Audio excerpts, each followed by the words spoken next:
Bon, merci. Déjà, bonsoir à tous et à toutes et à tous.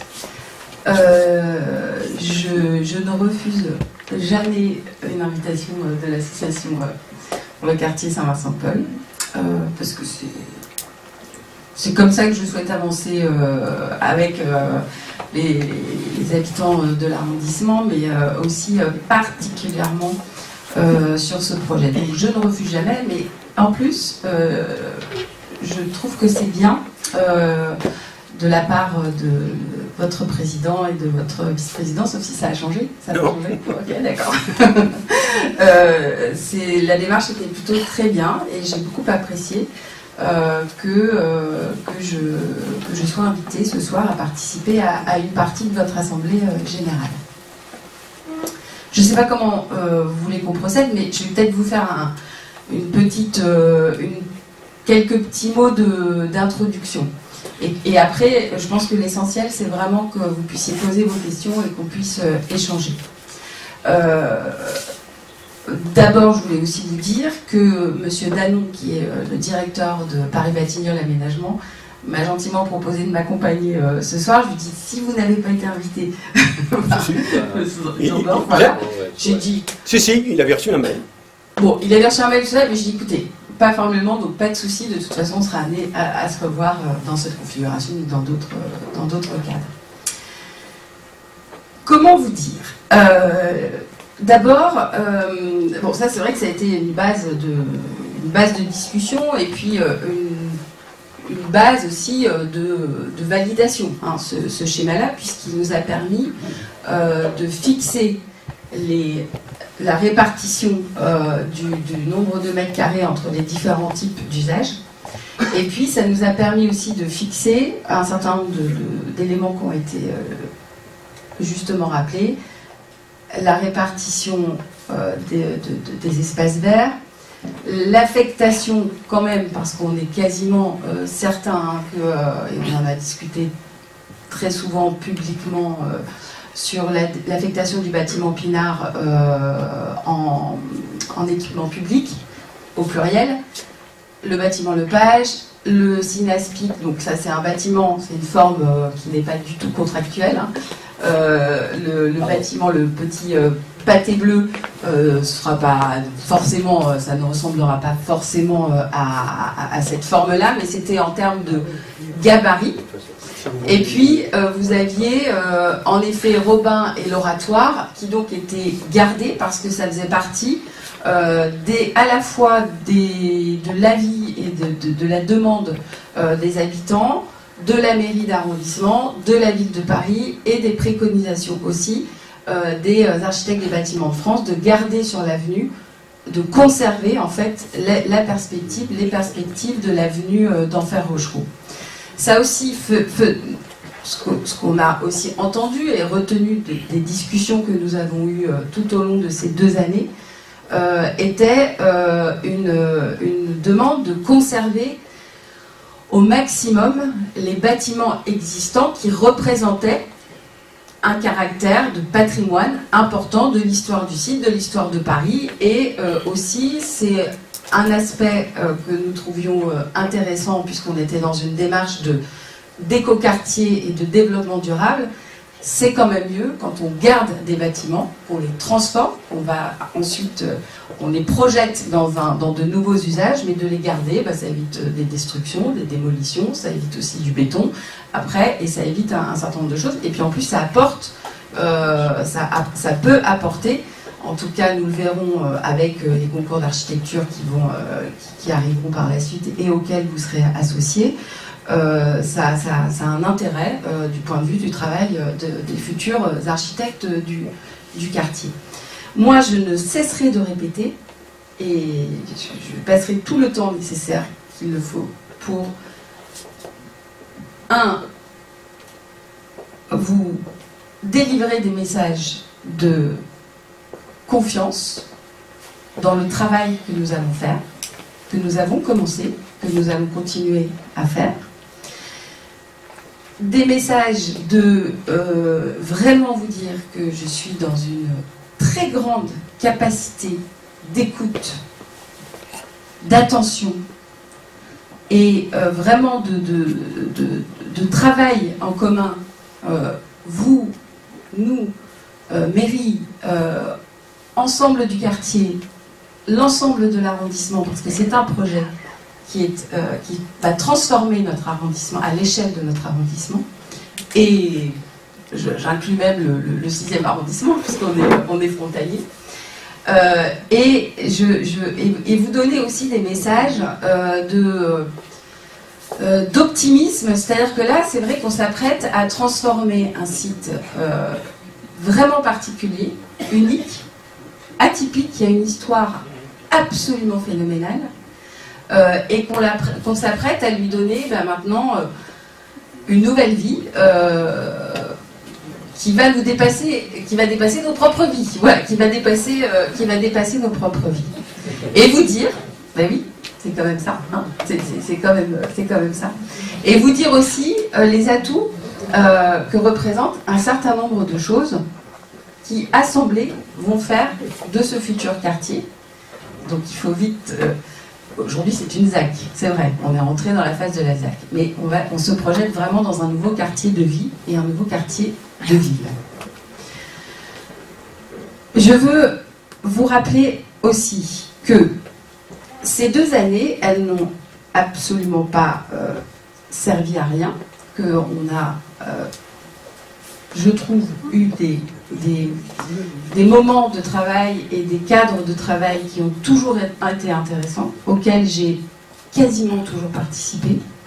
J'ai loupé quelques coques, j'ai loupé la réunion publique qui servait de présentation de l'étude d'impact et de l'étude environnementale. Mais on a pris en compte, nous, nos engagements de majorité municipale, et moi aussi mes engagements de maire.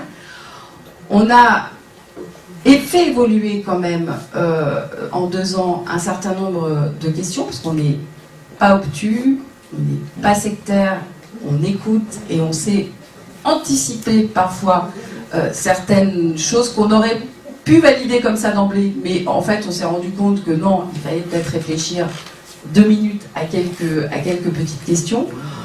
On est revenu par exemple sur un objectif en nombre de logements à la baisse. On est revenu sur une densité sur le site.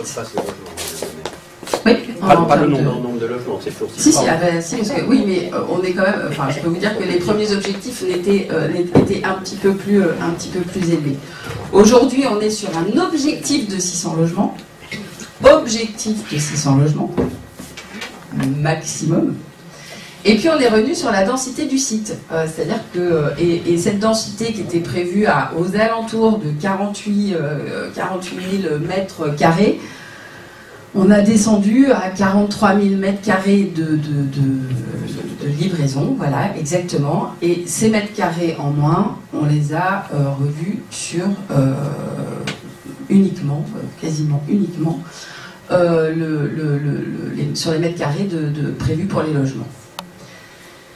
Je rappelle que c'est vraiment important, et je vous explique aussi la démarche quand on s'apprête à livrer et à construire et à concevoir ce type d'équipement. Sur la question des logements, je vais commencer par le point dur. Le point dur, peut-être de désaccord entre nous, mais je pense aussi que c'est peut-être un point surtout d'inquiétude et de questionnement de votre part qui est totalement légitime, et je ne juge pas de ce que vous pouvez penser les uns les autres individuellement mais collectivement sur la question du logement social, intermédiaire, etc., etc.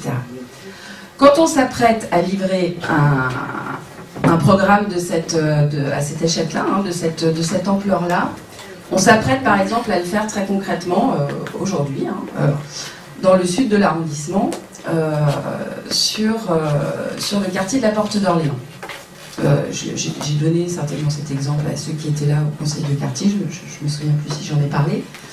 On s'apprête donc à livrer au total près de un peu plus de 300 logements, ce qui était au-dessus du centre-bus de la RATP. Un des porteurs de projets essentiels est Logis Transport, qui est le bailleur des agents de la RATP. On a Paris Habitat, et puis donc du coup il y a la préfecture, et puis il y a la mairie d'arrondissement, et puis il y a la ville de Paris. Donc on s'apprête là, vu que les logements vont être livrés, que les gens vont pouvoir arriver avec leurs affaires à partir du mois de septembre et s'étaler jusqu'au mois de février à peu près. On va faire une réunion entre tous les propriétaires des logements sociaux. On va faire une réunion pour faire deux choses. Faire ce qu'on appelle une commission de travail de peuplement. C'est des mots un peu barbares, mais ça veut dire ce que ça veut bien dire.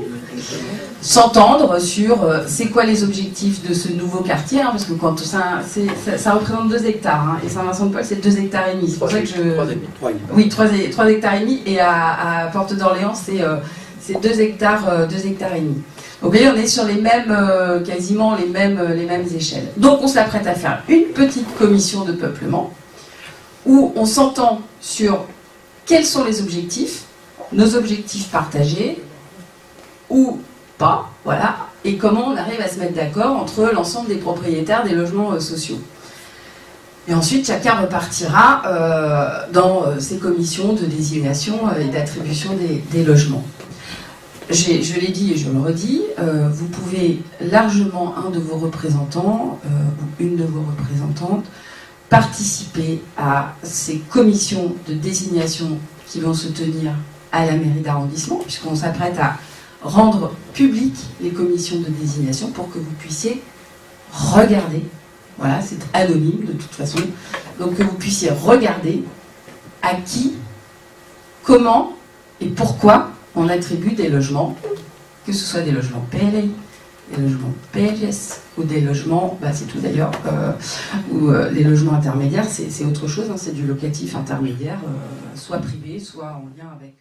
Puis désigner un aménageur, qui est Paris Batignolles Aménagement, qui est un aménageur, on va dire, public, qui est un outil de la ville de Paris, un outil d'aménagement urbain de la ville de Paris. Je crois que vous avez une petite visite prévue du nouveau quartier Batignolles très prochainement. Donc vraiment, allez sur place, regardez et apprenez à connaître et à faire confiance aussi aux équipes de Monsieur Danon.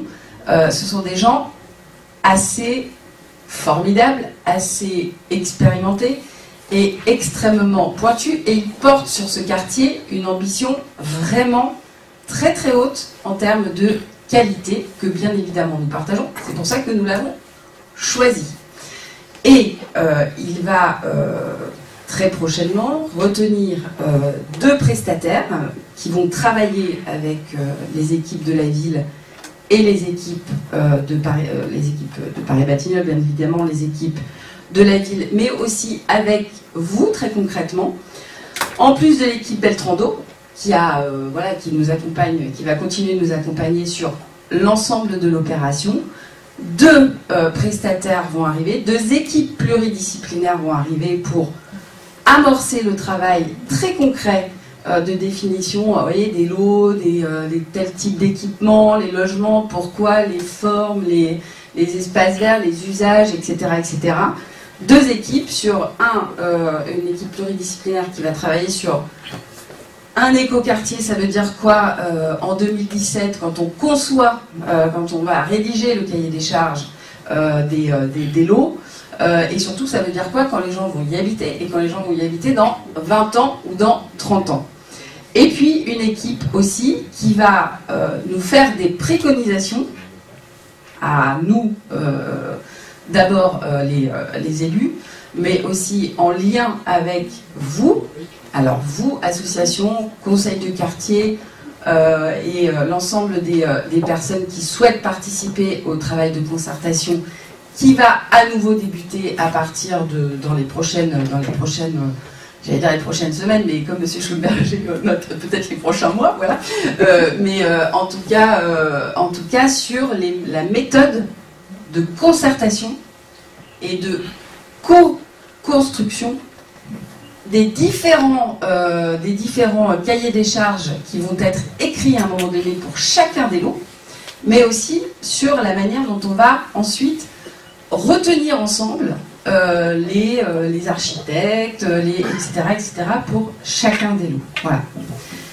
Mais on ne va pas se contenter de parler de la peinture des volets, on va aussi concevoir et on va discuter. Par exemple, nous, c'est la demande qu'on a adressée à M. Danon et à Paris Bâtiment Aménagement.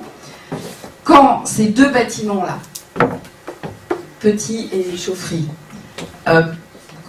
comme ça, oui, c'est pas très jojo, ça, voilà, c'est le minimum qu'on puisse dire. 2, ça peut inquiéter quand même. Et puis 3, on se dit, bon, oui, en effet, ça fait un peu... ça fait... Bon, voilà, on passe, mais on a tous un qualificatif qu'on peut donner sur ces deux gros pâtés. Voilà. Ils sont R+10 ou R+11. Oui, mais qui ne sont pas plus hauts.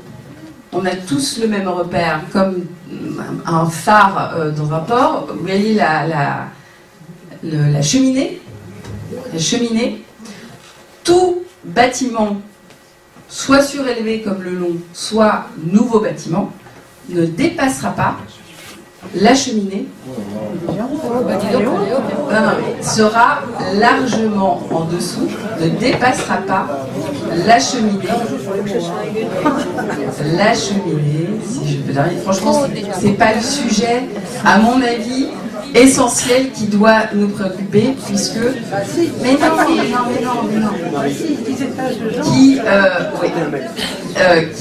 Ça ne dépassera pas cette échelle-là. Ce n'est pas rassurant. Oui, mais ça ira jusqu'à quelle hauteur? Alors, je termine en deux mots. Et ensuite, nous allons en débattre. Et dialoguer. On a aussi, en désignant notre aménageur, Paris Bâtiment Aménagement, voté un traité de concession qui lie très concrètement et contractuellement la ville et l'aménageur sur des obligations de résultat. Alors il y a des objectifs financiers, voilà, il y a des objectifs, il y a ça, en réalisation, il y a un calendrier, mais il y a aussi une méthode de travail. Nous avons demandé, et c'est inscrit noir sur blanc, que avant chaque grande étape qui sont validées, arbitrées par nous les élus, moi la maire de Paris, son adjoint, Jean-Louis Missica, donc on se réunit en comité de pilotage, voilà, à la ville de Paris, à un moment donné, et on fait ça assez régulièrement, que je sois chargée de transmettre l'avis du comité d'organisation de la concertation auquel vous participez depuis le début sur l'ensemble des sujets qui seront indiqués à l'ordre du jour. Ça, c'est important parce que on portera l'avis l'avis de ceux qui, avec nous, travaillent sur la construction de ce futur quartier. Je rappelle aussi, donc on est sur... Oui, tout à fait. Pour terminer, peut-être que j'y reviendrai d'ailleurs dans les réponses aux questions, sur les fameux 2 enseignants à la retraite, en début de carrière.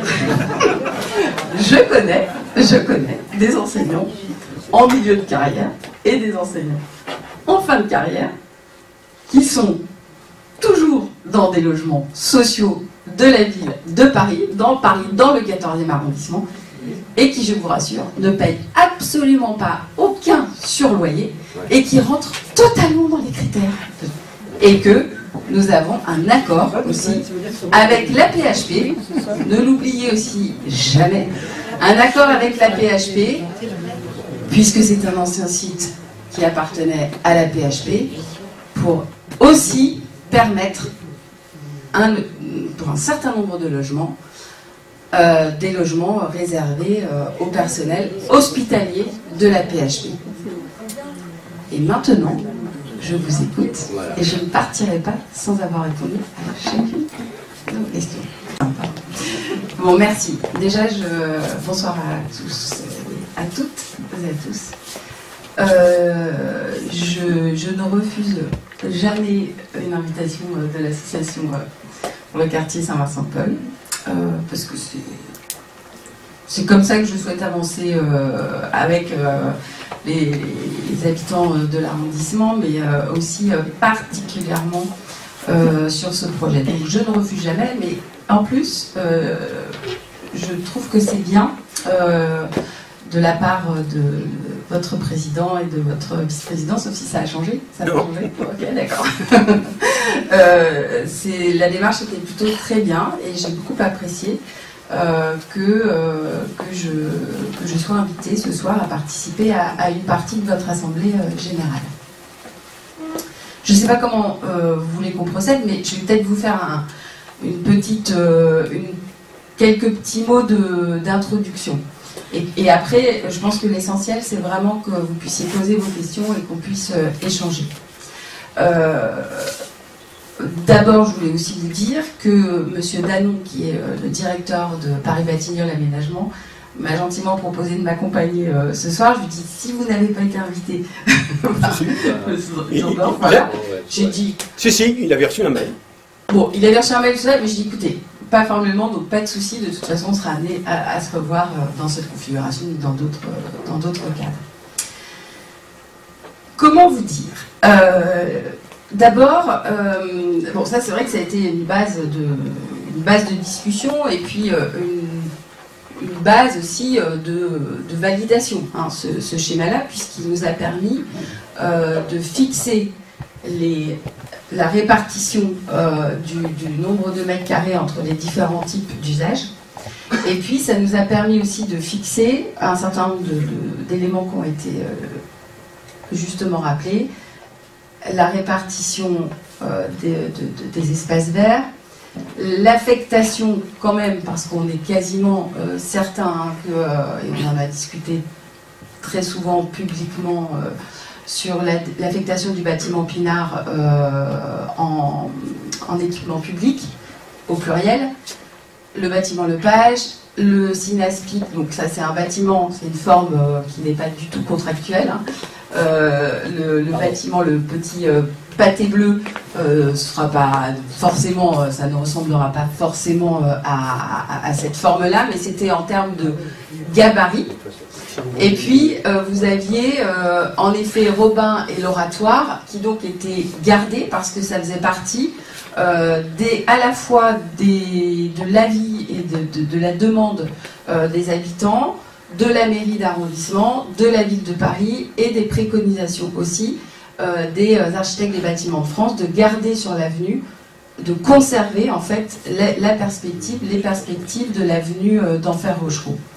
Ça aussi, ce qu'on a aussi entendu et retenu des discussions que nous avons eues tout au long de ces 2 années, était une demande de conserver au maximum les bâtiments existants qui représentaient un caractère de patrimoine important de l'histoire du site, de l'histoire de Paris, et aussi c'est un aspect que nous trouvions intéressant puisqu'on était dans une démarche d'écoquartier et de développement durable.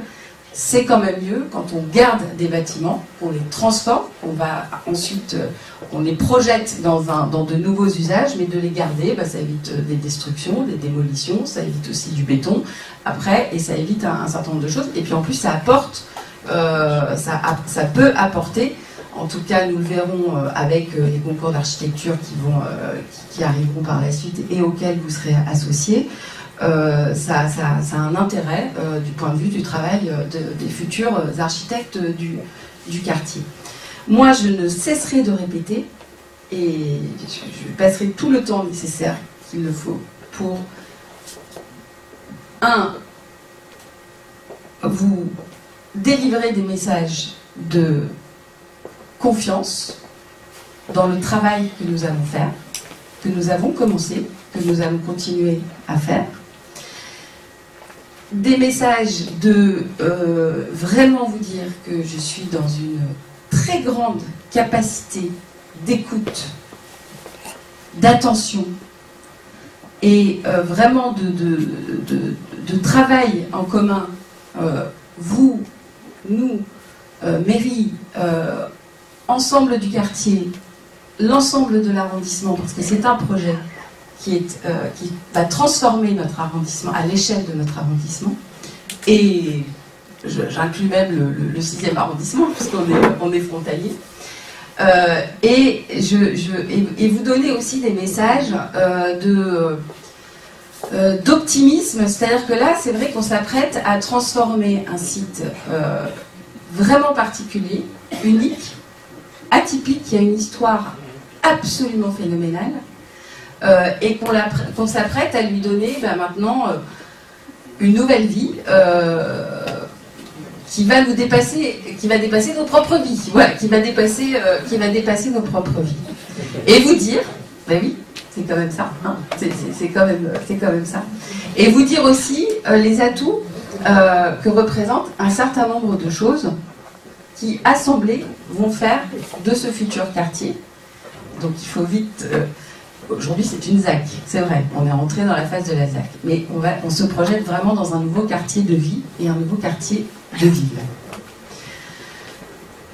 Je veux vous rappeler aussi que ces 2 années, elles n'ont absolument pas servi à rien, qu'on a, je trouve, eu des moments de travail et des cadres de travail qui ont toujours été intéressants, auxquels j'ai quasiment toujours participé.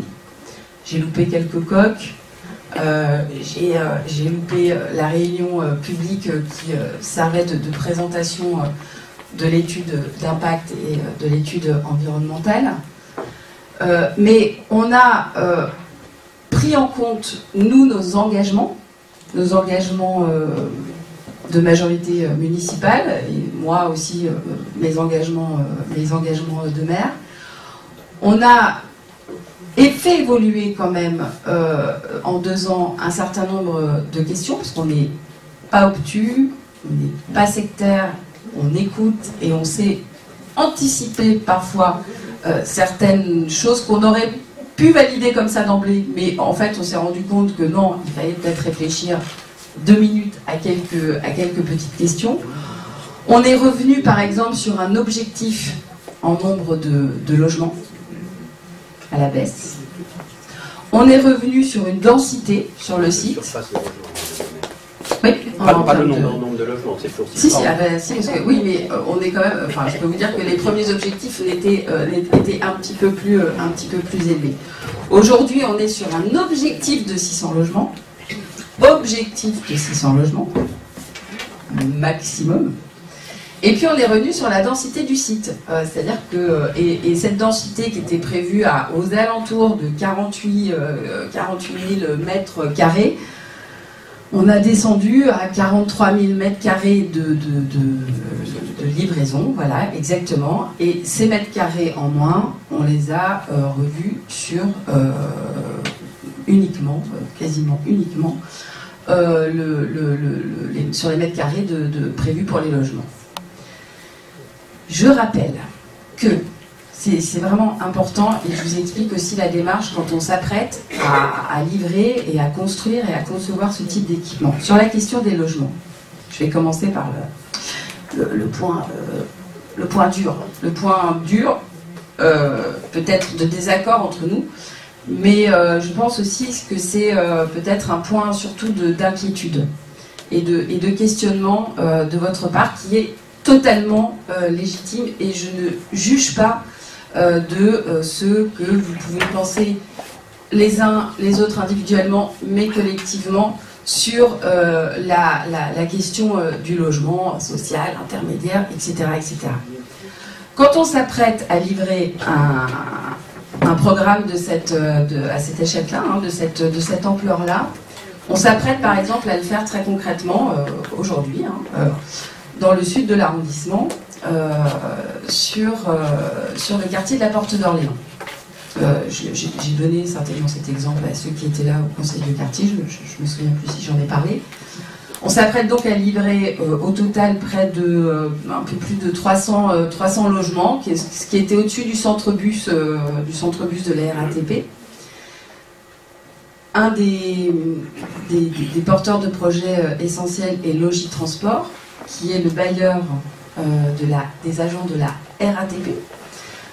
On a Paris Habitat, et puis donc du coup il y a la préfecture, et puis il y a la mairie d'arrondissement, et puis il y a la ville de Paris. Donc on s'apprête là, vu que les logements vont être livrés, que les gens vont pouvoir arriver avec leurs affaires à partir du mois de septembre et s'étaler jusqu'au mois de février à peu près, on va faire une réunion entre tous les propriétaires des logements sociaux. On va faire une réunion pour faire deux choses. Faire ce qu'on appelle une commission de travail de peuplement. C'est des mots un peu barbares, mais ça veut dire ce que ça veut bien dire. S'entendre sur c'est quoi les objectifs de ce nouveau quartier, parce que quand ça représente 2 hectares, et Saint-Vincent-de-Paul c'est 2 hectares et demi. C'est pour ça que 3 hectares et demi, et à Porte d'Orléans c'est 2 hectares et demi. Donc vous voyez, on est sur les mêmes, quasiment les mêmes échelles. Donc on s'apprête à faire une petite commission de peuplement où on s'entend sur quels sont les objectifs, nos objectifs partagés, ou pas, voilà, et comment on arrive à se mettre d'accord entre l'ensemble des propriétaires des logements sociaux.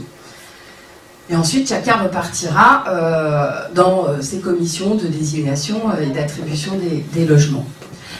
Je l'ai dit et je le redis, vous pouvez largement, un de vos représentants ou une de vos représentantes, participer à ces commissions de désignation qui vont se tenir à la mairie d'arrondissement, puisqu'on s'apprête à rendre publiques les commissions de désignation pour que vous puissiez regarder, voilà, c'est anonyme de toute façon, donc que vous puissiez regarder à qui, comment et pourquoi on attribue des logements, que ce soit des logements PLI, des logements PLS ou des logements, c'est tout d'ailleurs, ou les logements intermédiaires, c'est autre chose, c'est du locatif intermédiaire, soit privé, soit en lien avec un bailleur, mais voilà. Peut-être que nous serons d'accord, peut-être que nous ne serons pas d'accord, encore, mais j'espère qu'un jour, nous serons et nous partagerons les grands objectifs et les grandes lignes de ce projet.